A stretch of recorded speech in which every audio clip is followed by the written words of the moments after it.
Bonjour à tous. Donc, moi, c'est Marc-Olivier Chulet. Je suis actuellement doctorant à l'École de psychoéducation de l'Université de Montréal.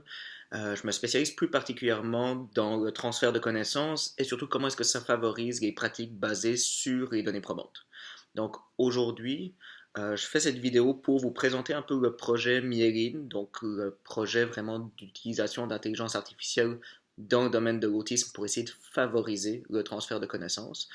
Euh, c'est une vidéo relativement longue parce que j'ai voulu essayer de vous donner le maximum d'informations. Donc j'ai essayé de diviser ça en étapes. Je vais mettre sous la vidéo les différents time codes, les moments où vous pouvez trouver les informations sur telle chose, qui vous permettra de sauter les étapes que vous trouverez peut-être moins intéressantes. Donc, les choses dont je vais parler aujourd'hui, c'est vraiment essayer de parler un peu de la situation du transfert de connaissances dans le milieu de l'autisme. Donc, parler du fait qu'il y a sans doute trop d'informations, la qualité de l'information, l'accessibilité de l'information. Ensuite, je vais vous parler vraiment de Myéline, donc le projet qu'on développe à l'Université de Montréal en collaboration notamment avec Polytechnique, et les différentes phases qui forment ce projet. Donc, la phase actuelle qu'on est en train de faire qui est la base de données et l'interface. La deuxième phase qui s'en vient, qui est celle de l'intelligence artificielle pour faire de l'extraction automatique de données. Et la troisième phase, qui est selon moi la plus intéressante et qui en fait va commencer relativement tôt, qui est celle de favorisation de la mise en réseau.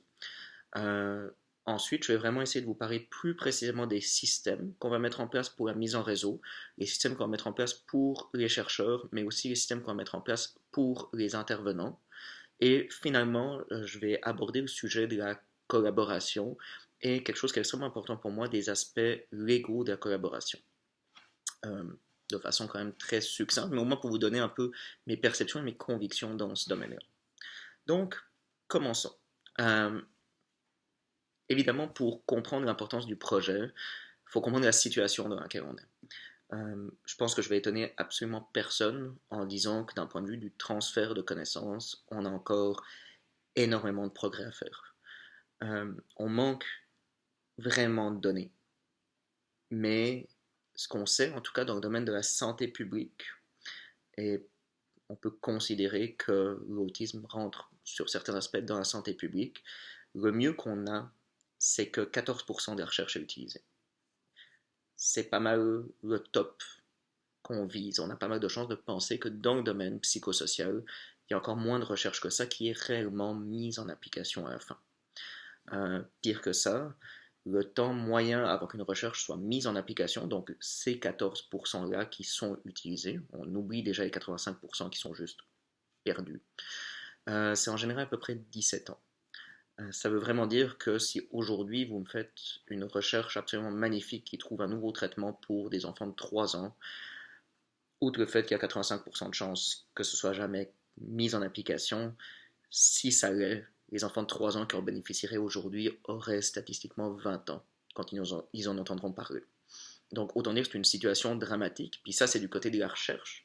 Mais on peut le voir aussi dans l'autre sens.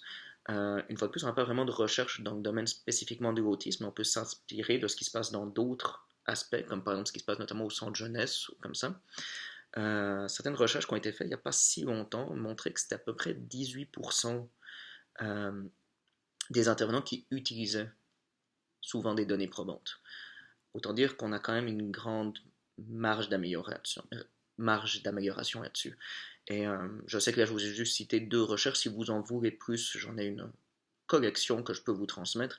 Mais on arrive toujours à cette même conclusion que globalement, le passage de la donnée scientifique à sa mise en application, on a des lacunes encore majeures à remplir.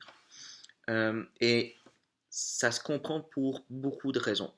Évidemment, il y a des questions politiques, il y a des questions de moyens, des questions qui sont inhérentes au fonctionnement du système de santé ou au fonctionnement de la recherche en tant que telle. C'est pour ça que le domaine de transfert de connaissances est aussi vaste et complexe. Moi et mon équipe, on se centre principalement sur les caractéristiques de l'information scientifique elle-même.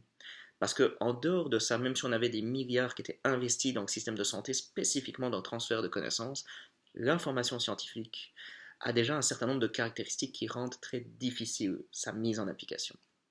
Déjà, la première chose, c'est qu'il y en a énormément. Il y en a trop. Ça, je vais revenir dessus. La deuxième chose, c'est Toutes celles qu'on a est d'une qualité très variable. La troisième chose, c'est qu'elle est extrêmement difficile à être rendue accessible, dans le sens de trouver une façon efficace de la combiner pour pouvoir vraiment l'utiliser dans la pratique. Donc, je vais reprendre chacun de ces points.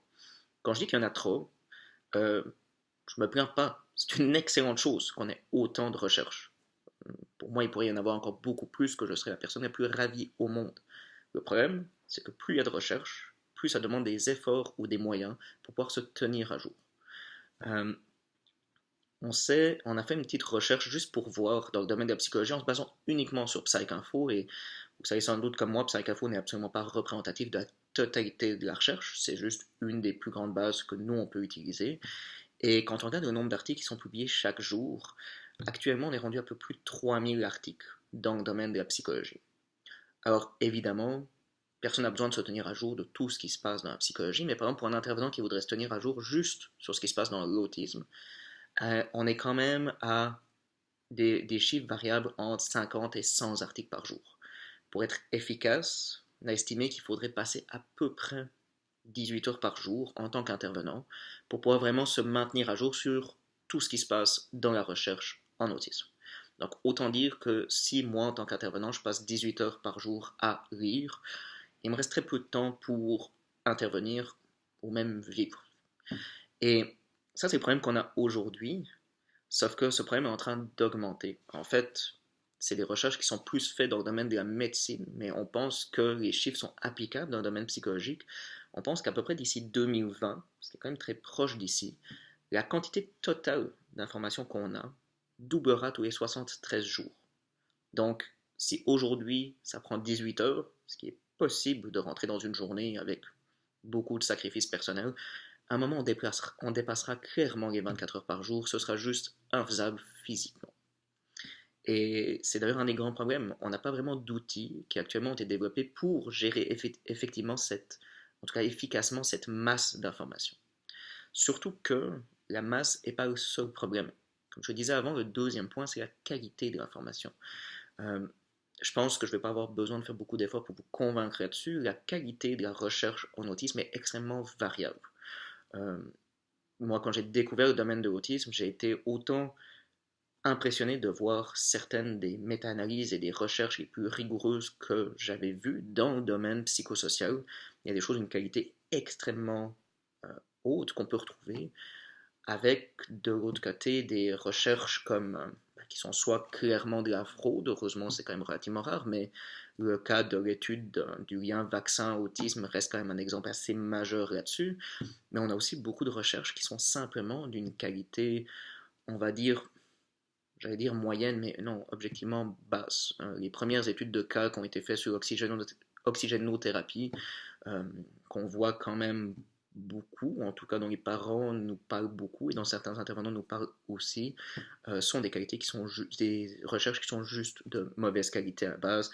Une seule personne, pas de groupe contrôle, pas de mesures vraiment objectives au départ, auto-rapportées par des personnes qui avaient des conflits d'intérêts. Bref, on a quasiment la totalité de la checklist des choses à éviter dans une recherche. Donc, on a vraiment cette gamme qui va d'une qualité extrêmement bonne à une qualité extrêmement faible, et il faut essayer de euh, filtrer là-dedans, ce qui est extrêmement complexe. Évidemment, on a des pistes qui existent pour essayer de classifier une bonne recherche d'une mauvaise. Les pratiques basées sur les données probantes ont développé la pyramide, la fameuse pyramide des données probantes, avec tout en haut les méta-analyses, les guides de pratique qui sont censés être les meilleurs s'ils sont bien rédigés, ou en tout cas selon les règles de l'art, et en redescendant vers les groupes randomisés, puis toutes les autres recherches, ce qui donne une base, même si évidemment on pourrait remettre en question certains aspects, notamment lorsqu'on fait des études académiques de bonne qualité et qu'on commence à en agréger plusieurs ensemble. Évidemment, il y aurait des réflexions sur quelle est la solidité de ces recherches. Mais on a quand même quelques pistes là-dedans, mais qui restent extrêmement fastidieuses, extrêmement longues, et que je commence à maîtriser un peu en étant rendu plus avancé dans mon doctorat, ce qui veut dire que sans vouloir sembler condescendant du tout, mais juste en essayant d'être réaliste, c'est quelque chose qu'un intervenant a clairement ni le temps, ni l'énergie, ni les moyens pour faire lui-même. Euh, mais finalement, même si on arrivait à passer ces deux premiers problèmes, que nous choisissions toutes les études qui sont de meilleure qualité, qu'on les rende toutes accessibles aux intervenants, ce n'est objectivement pas suffisant. Il reste un problème d'accessibilité. Je veux dire, si j'arrive avec un intervenant et que je lui donne 4 méta-analyses très solides sur la question qui se pose, ça ne changera pas grand-chose au fait que déjà très peu auront le temps de lire ça. Certaines recherches nous ont montré que les intervenants avaient souvent de la difficulté à pouvoir lire, à trouver le temps de lire plus d'une page pour une recherche. Une fois de plus, c'est juste la réalité de leur situation. Donc, lire des méta-analyses les unes à la suite de l'autre, très peu probable que ça arrive. Mais ensuite, il va y avoir des informations contradictoires. Il va y avoir des informations à combiner. Il va y avoir des médiateurs et des modérateurs à utiliser. Ça reste extrêmement complexe. Euh, donc, il nous restera ce grand défi d'accessibilité et qui est aussi lié au fait de comment rester à jour dans ces recherches. Euh, nous, notre équipe de recherche, ou en tout cas notre groupe de personnes qui travaillent là-dessus, on essaie de voir comment les nouvelles technologies peuvent répondre à ces trois grands défis. Donc, on est en train de développer un projet, un prototype qui se développe dans le domaine de l'autisme qui s'appelle myéline. Juste pour la petite histoire, la myéline est la substance dans notre cerveau qui fait que l'information circule plus vite. C'est évidemment une métaphore pour ce qu'on essaie de faire. Dans le domaine de l'autisme, essayer de faire circuler l'information beaucoup plus efficacement. Pour ça, on a principalement trois axes d'intervention ou trois phases. Et je vais essayer de vous expliquer un peu chacune pour voir la plus-value, ce que ça peut apporter. Globalement, la première phase, ça va être vraiment la création de la base de données et l'interface. La deuxième phase est une phase vraiment d'utilisation d'intelligence artificielle pour remplir cette base de données. La troisième phase est vraiment un travail sur la mise en réseau. J'utilise le terme phase. euh, c'est un peu trompeur malheureusement, ça donne vraiment l'impression que l'un doit être fait après l'autre. En réalité, comme vous allez voir, même si la deuxième phase commence après la première, la troisième est plutôt dans un processus itératif avec tous les autres. Donc, prenons le début. La première chose qu'on fait, donc la phase 1, c'est vraiment créer la base de données et l'interface. C'est la base sur laquelle tout le reste est construit. C'est quelque chose qui va être disponible très rapidement. En fait, on pense que fin octobre, ce sera rendu accessible. Ça a été financé principalement grâce à du sociofinancement et aussi lorsqu'on avait fait une conférence TEDx, on avait eu plusieurs personnes qui avaient marqué un intérêt de soutenir ce projet. Donc ça a vraiment été des dons personnels, que ce soit de notre famille, de notre communauté ou d'autres personnes qui ont choisi de soutenir bénévolement ce projet-là. Ça, c'est globalement constitué de trois dimensions. La première chose qu'on fait, c'est qu'on construit ce qu'on appelle une ontologie. Une ontologie est vraiment, en gros, c'est développer une carte mentale d'un domaine et l'enseigner à l'ordinateur. Vraiment essayer de lui faire comprendre des concepts de base comme qu'est-ce qu'une intervention, qu'est-ce qu'une population, qu'est-ce qu'une psychopathologie, qu'est-ce qu'un facteur de risque, qu'est-ce qu'un médiateur, qu'est-ce qu'un modérateur. Essayer de lui faire comprendre que ces concepts existent et qu'ils ont des caractéristiques.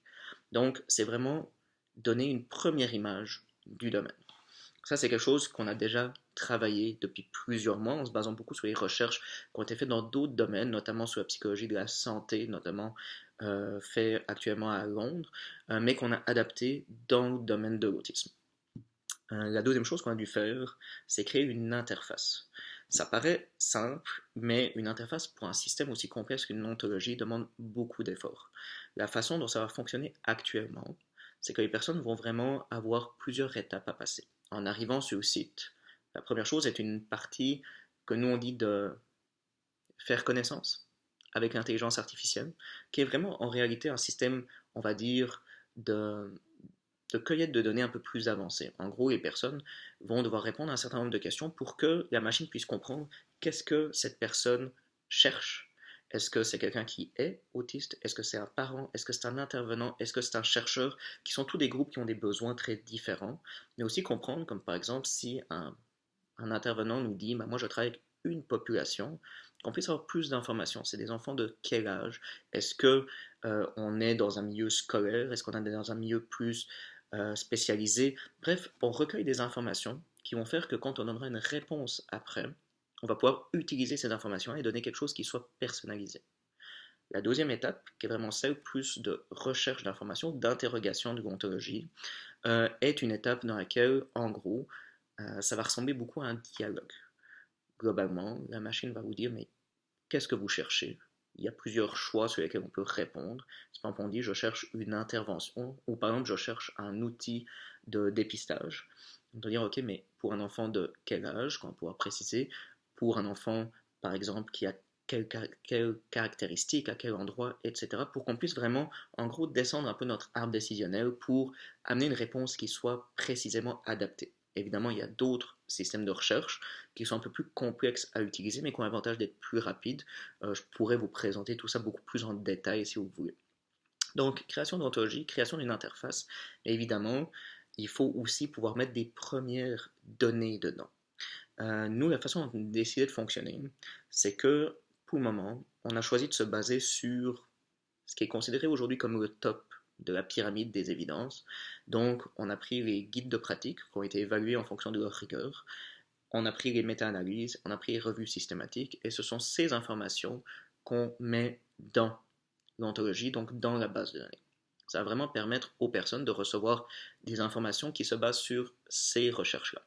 Alors, évidemment, comme vous en doutez, ça ne répond pas à toutes les questions, mais ça donne au moins une première base. Là, ensuite, l'intérêt, c'est la deuxième phase qu'on va développer, qui est donc vraiment celle d'utilisation d'intelligence artificielle pour faire l'extraction automatique. Ce qu'on veut comme objectif, c'est une collaboration qu'on est en train de créer avec l'Université de Montréal Polytechnique et qui serait financée par l'IVADO, l'Institut de valorisation des données, qui est un peu le nouveau grand centre de recherche sur l'intelligence artificielle. L'objectif est vraiment, en tant que tel, relativement simple. C'est qu'une machine puisse prendre les articles dans PsyInfo et faire deux choses. Premièrement, juger de sa qualité, donc dire c'est quoi l'article que j'ai en face de moi. Est-ce que c'est une méta-analyse? Est-ce que c'est une revue systématique? Est-ce que c'est une étude de cas? Bref, quel type de document j'ai en face de moi? Puis même d'évaluer plus en détail la qualité de ce document. Comme par exemple, si c'est un guide de pratique en face, il y a des grilles, comme la grille Agree 2, qui permet de juger un certain nombre de facteurs de qualité de ce document. Donc ça, c'est la première chose, vraiment un travail de classification automatique pour dire cet article a telle qualité.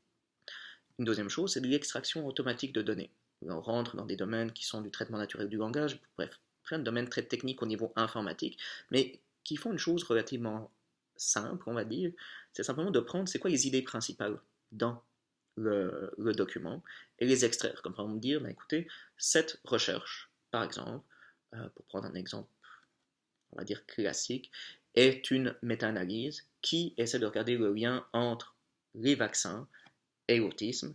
Elle a détecté que le lien avait telle force, sans doute nulle.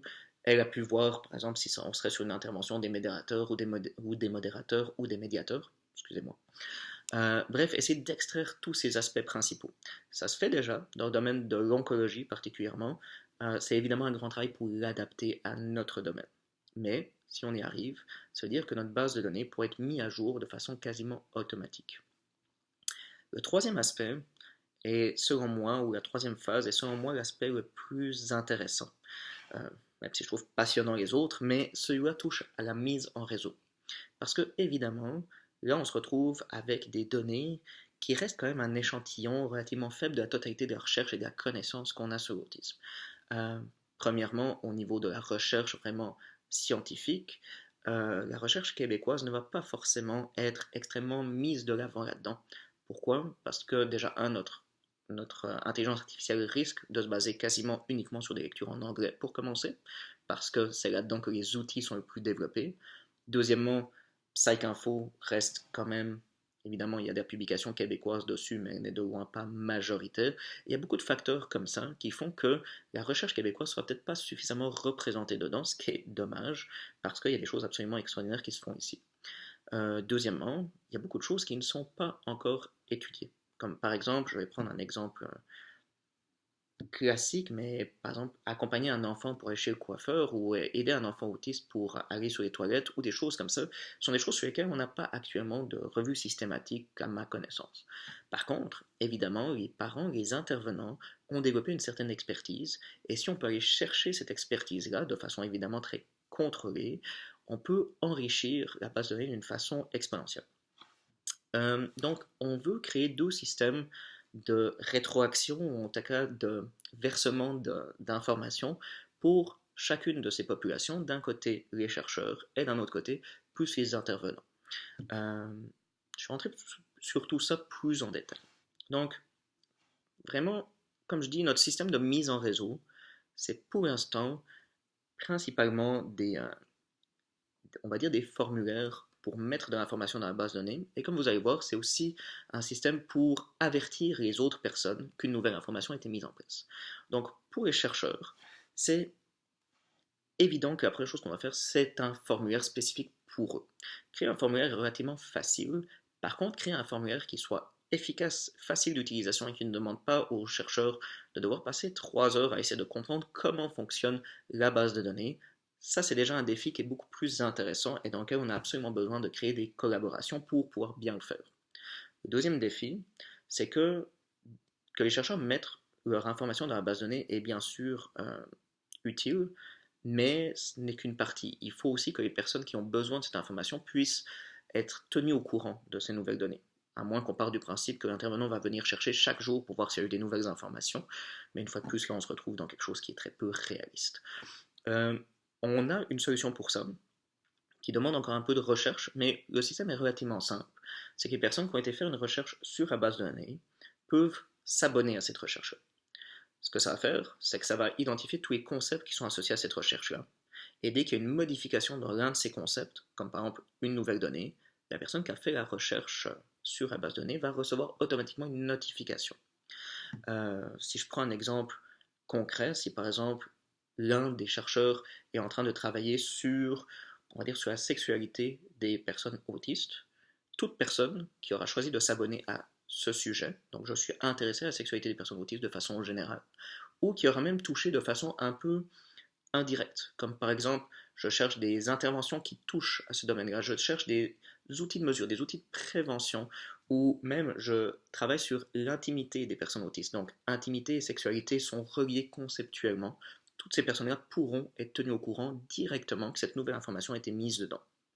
Donc, ça, c'est vraiment ce sur quoi on travaille énormément là-dedans, parce que ça permet de créer un lien entre les chercheurs et les intervenants qui était complètement impossible avant l'arrivée de cette technologie-là. D'un autre côté, l'autre aspect qu'on va faire, c'est créer justement un système de feedback ou d'information pour les intervenants. Comme je disais, beaucoup d'aspects ne sont pas encore étudiés par la recherche, et là on a un choix de dire est-ce qu'on n'en parle pas, ce qui veut dire que évidemment les parents et les intervenants vont continuer de fonctionner avec leur but ou leur source d'information habituelle, ou est-ce qu'on en parle en exprimant très clairement qu'il n'y a pas encore eu de recherche empirique dessus. Nous, on s'est clairement classé dans la deuxième catégorie parce qu'on estime que l'expertise des intervenants a une valeur, souvent qui doit être confirmée de façon plus euh, expérimentale, mais qui en tout cas peut déjà donner une première source à tous les autres intervenants. Euh, donc la façon dont ça se passera, c'est que si un intervenant a déterminé une intervention sur un sujet spécifique, je peux reprendre mon exemple pour aller aux toilettes ou par exemple pour aider l'enfant à aller chez le coiffeur. Il va devoir remplir un formulaire qui est très structuré pour être sûr qu'on ait toutes les informations pour pouvoir bien juger de l'intervention qu'il propose. Puis ça passera par deux comités. Un comité scientifique n'a pas comme but de dire est-ce qu'il y a eu des recherches dessus, ça on a des personnes qui peuvent aller vérifier, mais qui a comme but de dire écoutez, s'il n'y a pas eu de recherche, est-ce qu'au moins c'est cohérent avec notre compréhension de la science aujourd'hui. Si quelqu'un me dit oui, je suis extrêmement doué pour aider mon enfant à aller chez le coiffeur parce que je lui mets des pierres magiques qui le calment, c'est sûr que même si la personne y croit peut-être, c'est en contradiction avec nos connaissances actuelles de la physique et de la santé de façon générale. Donc c'est pas une information qu'on pourrait mettre sur la base de données.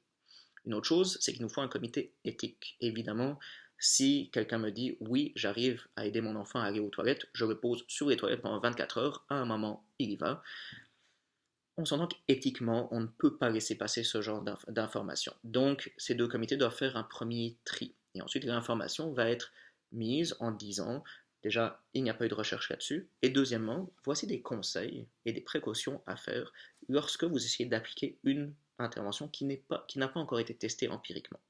Des choses qu'on peut faire sur la façon de mesurer les effets, sur la durée dans laquelle est-ce qu'on intervient, sur les précautions à prendre, qui peuvent déjà donner des pistes pour les intervenants.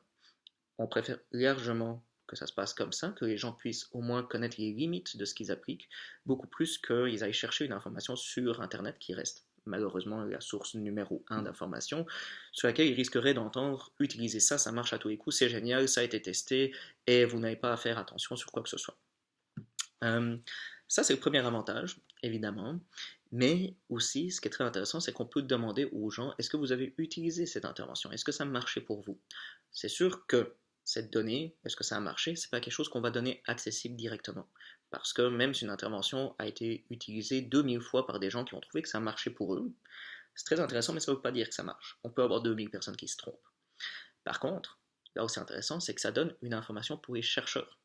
De se dire, cette intervention est très utilisée, c'est peut-être une bonne piste à aller explorer. Parce que, évidemment, vous savez directement que si beaucoup de personnes l'utilisent et que vous faites un test dessus, votre recherche va avoir un impact majeur sur toutes ces personnes. Qu'elle prouve que ça marche. On a plusieurs milliers de personnes qui vont pouvoir se dire ah, ben, cette intervention est justifiée. Vous allez peut-être pouvoir poursuivre une piste de recherche ou une intervention que vous n'auriez jamais entendu parler autrement.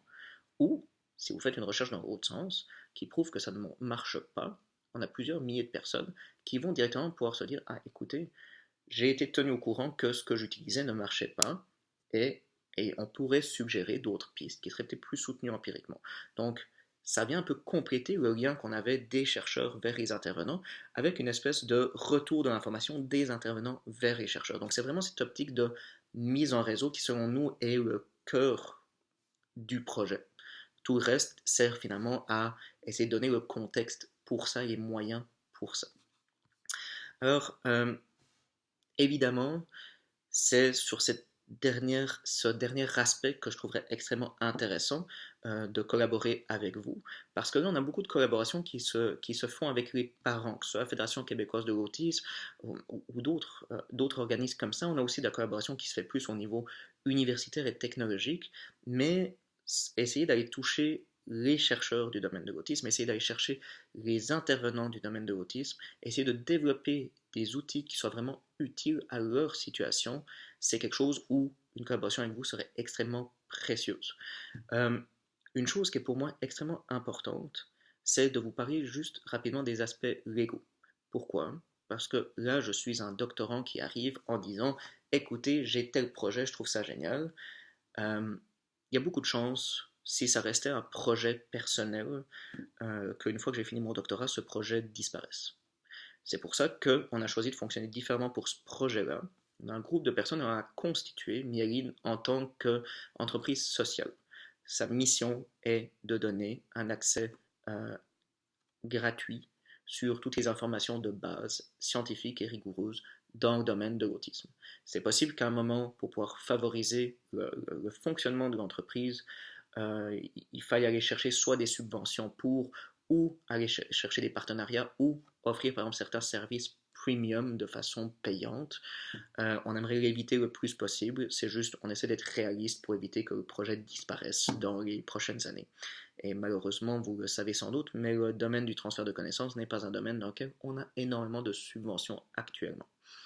Euh, L'avantage de développer ça en tant qu'entité légale autonome, c'est que s'il y a une collaboration, ce n'est pas avec moi, c'est avec l'entité légale. Ce qui veut dire que même si moi, demain, je meurs, merci de prendre un exemple dramatique, mais disons que je disparaisse, l'accord reste présent. Les obligations que Mieline a envers vous restent actives. Et pour nous, c'est extrêmement important de faire quelque chose qui soit très solide.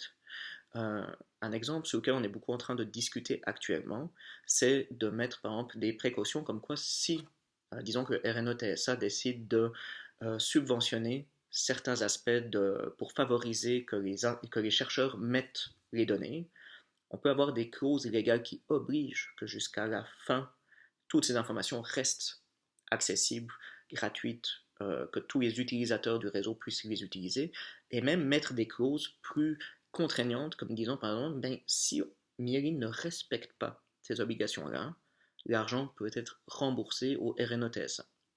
La logique là derrière, comme je le dis, c'est que je veux que ce projet serve le bien commun.